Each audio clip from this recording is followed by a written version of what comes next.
উঠোনের এই নিম গাছটা এবার কেটে ফেলতে হবে রে মায়া। গাছটা বড্ড বুড়ো হয়েছে, সারাদিন শুধু শুকনো পাতা ঝরিয়ে উঠোনটাকে জঞ্জাল করে রাখে। বুড়ো বয়সে এত ঝাড় দেওয়া কি আর আমার পোষায়? তাই ভাবছি কালই কাউকে ডেকে ওটা কাটিয়ে ফেলবো। কি যে বলো ঠাম্মা, তোমার যখন ঝাড় দিতে কষ্ট হয় আমাকে বলবে। আমি থাকতে তুমি কেন কাজ করবে? এই গাছটা আমাদের কতদিনের সঙ্গী, একে কাটা কি ঠিক হবে? তুমি একদম চিন্তা করো না, আমি সব সামলে নেব। আরে বয়স হয়েছে বলে কি হাত পা গুটিয়ে বসে থাকবো? কাজ না করলে শরীর আরো জমে যাবে রে নাতনি। তোদের মায়া দেখে ভালো লাগছে, কিন্তু এই গাছটা থাকলে তোদেরই তো রোজ কষ্ট করে উঠোন পরিষ্কার করতে হয়। তোদের কষ্ট লাঘব করতেই আমি ওটা কাটতে চাইছিলাম। একদম না ঠাম্মা, এই নিম গাছের নিচেই তো আমরা গরমকালে দুপুরবেলা মাদুর পেতে আড্ডা দিই। কি সুন্দর হাওয়া লাগে। আর নিম ফল থেকে যে বিশুদ্ধ তেল হয়, সেটা বিক্রি করে আমাদের সংসারের কত কাজে সাহায্য হয় ভুলে গেলে? আমাদের স্বার্থের জন্য এই উপকারী বন্ধুটাকে মেরো না ঠাম্মা। আচ্ছা বাবা, তোদের মায়াই বড় কথা। তোরা যখন এত করে বলছিস, তখন গাছটা না হয় যেমন আছে তেমনই থাকলো। আমার তো শরীরটা একটু ম্যাজম্যাজ করছে, আমি বরং ভেতরে বিশ্রাম নিতে গেলাম। ঠাম্মা ভেতরে চলে গেলে তিন বোন মিলে বাগানের এক কোণে গিয়ে দাঁড়ায়। তারা লক্ষ্য করে বাগানের একটা অংশ অযত্নে পড়ে আছে। সৃজনশীল মায়ার মাথায় তখন খেলা করছে নতুন কিছু করার পরিকল্পনা। দিদি, বাগানের ওই কোণের খালি জায়গাটা দেখেছিস? ওখানে শুধু আগাছা জন্মে আছে। আমি ভাবছি অযথা জায়গাটা ফেলে না রেখে ওখানে নতুন কিছু করা দরকার। আমাদের বাগানটাকে একটু অন্যভাবে সাজালে কেমন হয়? ঠিক বলেছিস। ঠাম্মার নিজের হাতে লাগানো চন্দন গাছগুলো তো অনেকটা বড় হয়ে গেছে। ওগুলো আমাদের সম্পদ, খুব সাবধানে রাখতে হবে।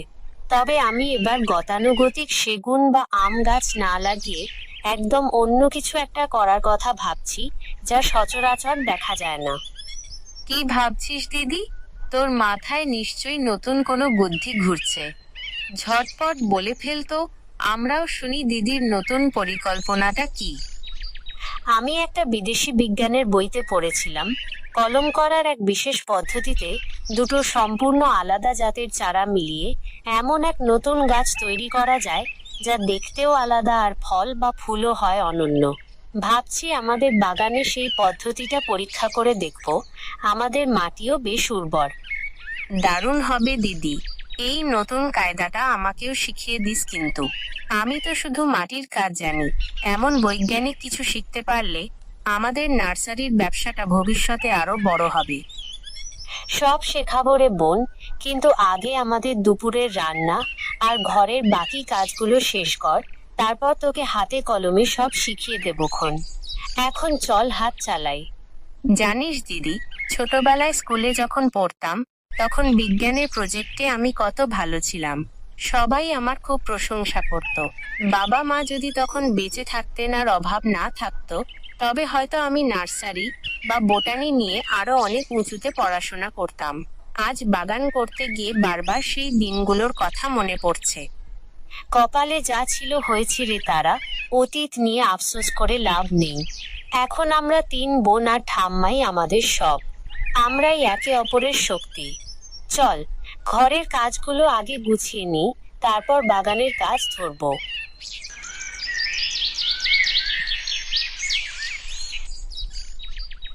গ্রামের অন্য প্রান্তে বিশালাক অট্টালিকায় বাস করেন ধুরন্ধর ব্যবসায়ী শেঠ গোকুল দাস। টাকা আর লাভের নেশায় তিনি বুঁদ হয়ে থাকেন সবসময়। তার ডান হাত হিসেবে কাজ করে চতুর রতন। শীতের রোদ পোহাতে পোহাতে তারা বুনছিল নতুন এক ষড়যন্ত্রের জাল। রতন, এই শীতের মিঠে রোদে বারান্দায় আরাম কেদারায় বসে থাকতে কি যে ভালো লাগে। মনে হয় পৃথিবীটা কত শান্ত। রোদ পোহানোর মজাই আলাদা, তাই না? ঠিকই বলেছেন হুজুর, রোদটা বেশ মোলায়েম।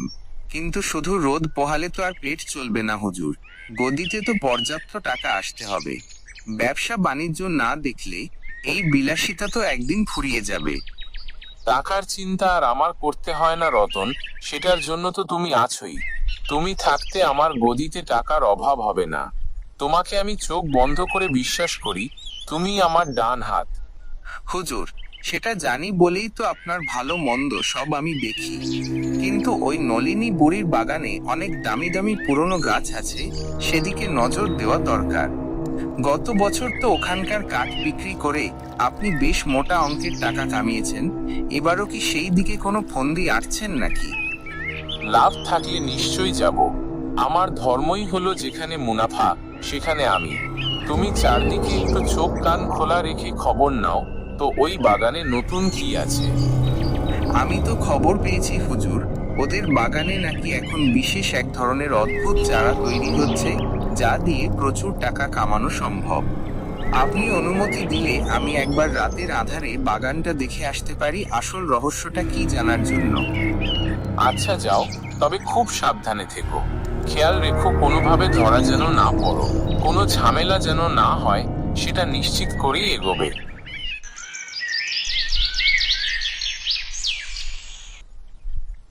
কয়েকদিন পর অরণ্য কুটিরের বাগানে মায়া আর তারা তাদের সেই বিশেষ বৈজ্ঞানিক পরীক্ষা শুরু করে।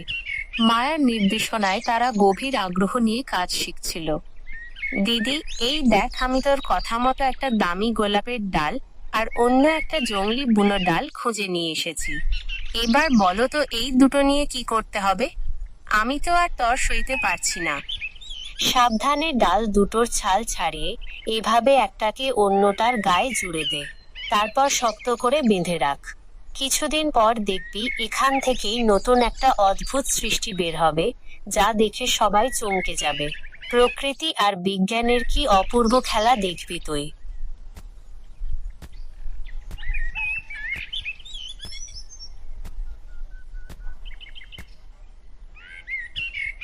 তোরা আবার ছুরি কাঁচি নিয়ে বাগানে কি শুরু করলি রে? সাবধানে থাকিস। কাজ করতে গিয়ে নিজেদের হাত পা কাটবি নাকি? আমার তো দেখে খুব ভয় লাগছে বাপু। ভয় পেও না ঠাম্মা, এটা কোনো মরণ খেলা নয়। এটা হলো আমাদের এক ছোটখাটো বিজ্ঞানের পরীক্ষা। তুমি বরং ভেতরে গিয়ে একটু জিরিয়ে নাও। রোদে দাঁড়িয়ে আমাদের কাজের তদারকি করতে হবে না। সময় বয়ে যায়। প্রকৃতির আপন খেয়ালে মায়ার সেই কলম করা গাছটি বড় হতে থাকে।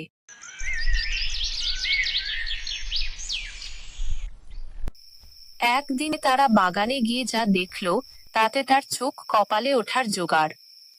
দিদি, দিদি, জলদি আয়। এক দৌড়ে এদিকে আয় দিদি। দেখ, আমাদের সেই কলম করা গাছে কি অলৌকিক কাণ্ড হয়েছে। কি সুন্দর নীল রঙের অদ্ভুত ফুল ফুটেছে রে। আমি তো ভেবেছিলাম শুকিয়ে যাবে, কিন্তু এটা তো জাদুর মতো লাগছে।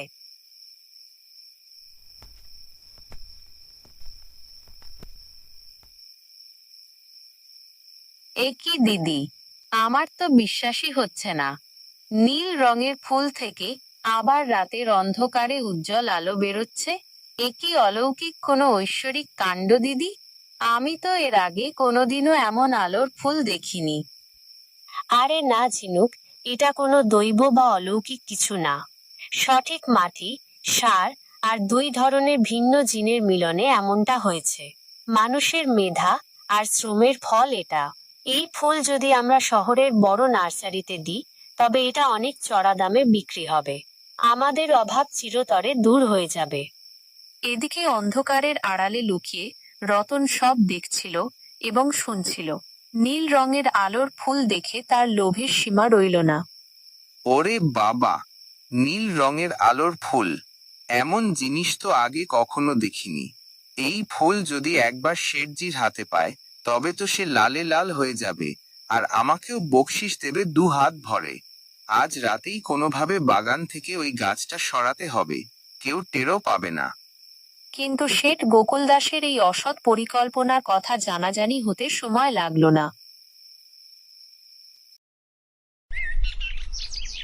গ্রামের তরুণ এবং 3 বোনের হিতৈষী বন্ধু আকাশ খবর পেয়ে ছুটে আসে অরণ্য কুটিরে। ঠাম্মা, একটু ভেতরে আসবো? আপনাদের সাথে একটা জরুরি কথা ছিল। এসো আকাশ বাবা, এসো।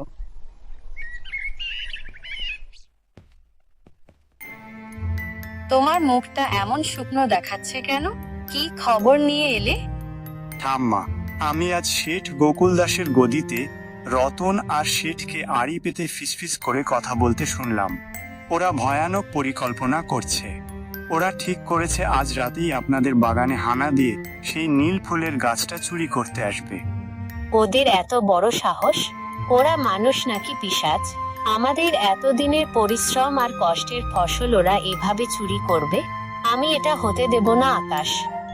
চিন্তার কিছু নেই মায়া দিদি, আমি থাকতে ওরা বাগান ছোঁয়ারও সাহস পাবে না। আজ রাতে আমি আর আমার কয়েকজন বিশ্বাসী বন্ধুরা বাগানের চারপাশে পাহারা দেব। ওদের হাতে নাতে ধরে এমন শিক্ষা দেব যে চুরির নাম ভুলে যাবে।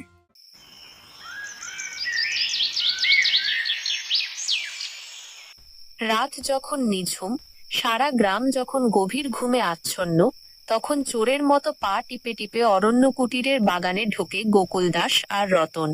নীল আলোর মায়াবী আভায় তারা তখন দিশেহারা। রতন, দেখ কি উজ্জ্বল নীল আলো ফুটে আছে। সারা বাগানটা আলো হয়ে আছে রে। তাড়াতাড়ি কর, দেরি হলে ধরা পড়ে যাব। গাছটা শিকড় শুদ্ধ উপড়ে নে জলদি। দাঁড়ান হুজুর, এত তাড়াহুড়ো করবেন না। কাঁচিটা বের করি, মাটির ভেতর থেকে সাবধানে তুলে নিচ্ছি। টাকা আর টাকা হুজুর। ঠিক সেই মুহূর্তে অন্ধকারের বুক চিরে ভেসে আসে এক তীক্ষ্ণ চিৎকার। আকাশ আর মায়ারা পাহারায় ছিল।